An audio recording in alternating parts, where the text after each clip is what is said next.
Everyone, welcome to my channel. तो आज के इस वीडियो में हम लोग देखने वाले हैं हिंदी के ग्रामर पोर्शन का उपसर्ग और प्रत्यय।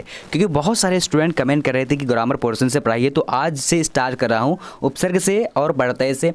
और आगे हम लोग जो पढ़ने वाले हैं वो समास को अच्छी तरीके से पढ़ेंगे, समझेंगे।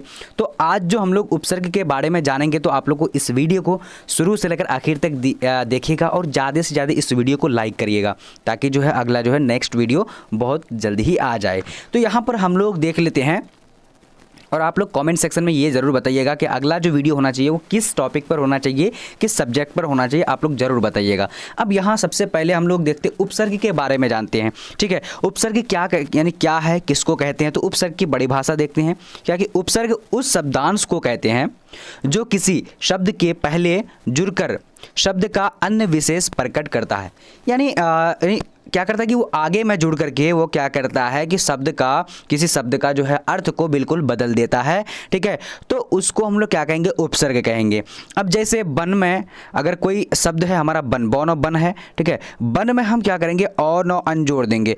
अब देखिए अन बन, ये बन अलग चीज़ था, लेकिन औ नौ अन जोड़ दिए तो ये क्या हो गया, हमारा अन बन हो गया। ठीक है, अब अन बन का मतलब होता है कि मन मुटाओ, यानी जिसका मतलब होता है कि थोड़ा सा जो है झगड़ा करने के बाद या फिर कोई चीज़ हो जाने के बाद अनबन हो जाती है, तो वही चीज़ यहाँ पर जो है अनबन उसी शब्द को कहा जाता है। ठीक है, तो यहाँ पर सेम यानी कहा जाता है यही। ठीक है, चलिए, तो ये शायद आप लोग को समझ में आ चुका होगा।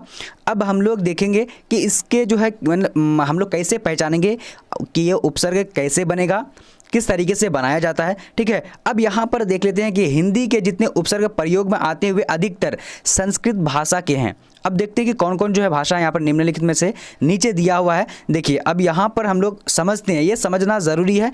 अब यहाँ पर देखेंगे उपसर्ग बनाने का तरीका। देखिए, हम क्या करते हैं कि पुराने शब्द में कोई भी, यानी जैसे अगर हम यानी ताप में हम पर को जोड़ते हैं तब जाकर के उसका अर्थ बदल जाता है। जैसे ताप एक अलग शब्द है, लेकिन वहाँ पर हम क्या करते हैं कि पर को आगे में लगा करके उसका बिल्कुल अर्थ बदल जाता है। यानी इसी को हम लोग जो है कहते हैं उपसर्ग कहते हैं, यानी पर को जोड़ करके उसका। बस आप लोग को अच्छे तरीके से देखना है इस वीडियो को, और आज के बाद जो है आप 3 नंबर को यहाँ से कवर करेंगे। ठीक है, 3 नंबर उपसर्ग से पूछा जाता है और 3 नंबर आपका प्रत्यय से पूछा जाता है। तो यहाँ पर देखिए उपसर्ग, अब इसका यानी पर, ये क्या होता है, पौड़ों से नियुक्त पर होता है। ठीक है, ये इसका मतलब क्या होता है, यहाँ पर अधिक होता है। ठीक है, पर मतलब अधिक।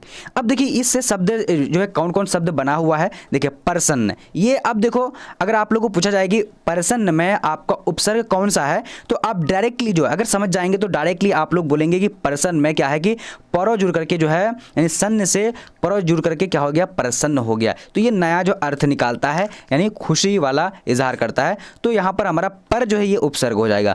अब है प्रताप, उसी तरह का। तो ये सारा चीज़ आप लोग, प्रताप हो गया, उसका परपात हो गया। ठीक है, उसके बाद परपत्र हो गया। ये सारा जो अगर आपको आ जाएगा तो यहाँ पर आप पर को दे करके जो उपसर्ग जो है पता कर सकते हैं।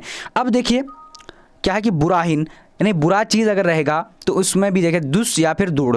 ठीक है, ये ना है।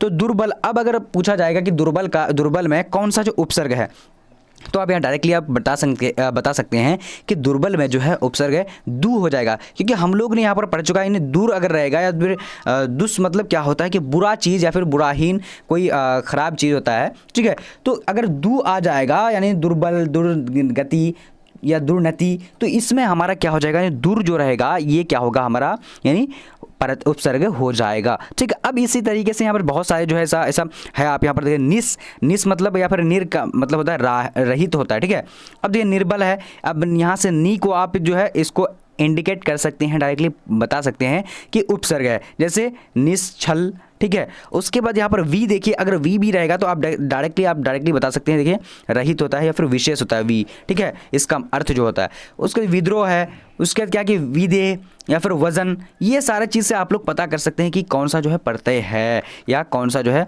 यहाँ पर आप गलत नहीं बनाएंगे, बिल्कुल सही जवाब जो है दे करके आएंगे एग्जाम में, अगर आप इसको अच्छी तरीके से समझ जाते हैं तब। ठीक है, फिर यहाँ पर देखिए अति मतलब होता है अधिक। ठीक है, तो क्या है अत्यंत, तो हम लोग ने जान चुका है कि जहाँ अगर अत्यंत रहेगा तो वहाँ क्या होगा, उपसर्ग क्या होगा, अति होगा। उसके बाद अतिरिक्त होगा, उसके अतिशय में क्या होगा, अति जो है उपसर्ग हो जाएगा।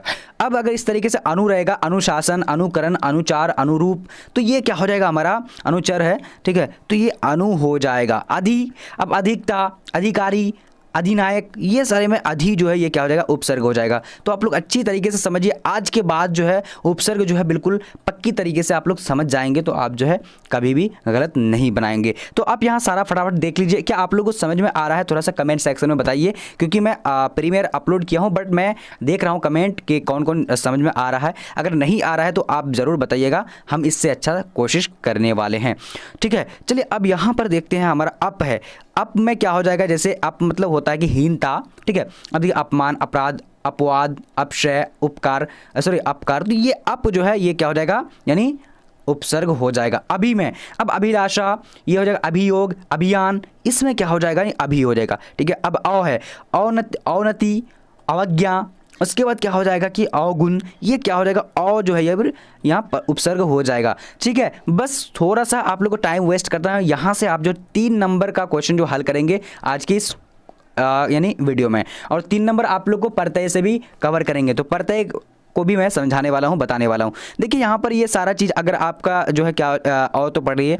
अब देखिए आ का मतलब जो होता है उल्टा या फिर अधिकता हो जाता है। ठीक है, अब देखिए आवागमन है, आयात है, उसके बाद आवास है। ठीक है, ये सारा क्या हो जाएगा, ये जो हो जाएगा यानी उपसर्ग हो जाएगा। ठीक है, अब देखिए यहाँ पर उप देख लीजिएगा, अगर जहाँ पर भी उप मतलब होता है कि निकटता। ठीक है, उपकूल, उपवन, उपवास, या फिर अपदेश, सॉरी उपदेश, या फिर उपनाम, तो ये हमारा क्या हो जाएगा, ये उप जो है ये क्या है, उपसर्ग हो जाएगा। अब नी है, नीचे मतलब होता है, मतलब नी मतलब होगा नीचे या फिर बाहर, तो निरोध, निषेध, निष्ठ, ये सारा क्या हो जाएगा, नी से नी उपसर्ग हो जाएगा। तो उपसर्ग मुझे लगता है कि आप लोग अच्छी तरीके से समझ रहे हैं, समझ चुके हैं। ये सारा आप देखिए स्क्रीनशॉट कर लीजिए, और ये अगर आप पढ़ लेते हैं तो आप लोग को पूरी तरीके से समझ में आ जाएगा, और बिना जो है यानी कुछ देरी किए हुए आप फटाफट से उपसर्गों को पहचान लेंगे, समझ जाएंगे। देखिए परा रहेगा, परी रहेगा, प्रगति रहेगा, सॉरी परती रहेगा, सम रहेगा, सु रहेगा, तो ये सारा चीज़ क्या हो जाएगा, हमारा उपसर्ग में आता है। ये इसका मीनिंग आप लोग समझ जाइए और बस बना लेना है आप।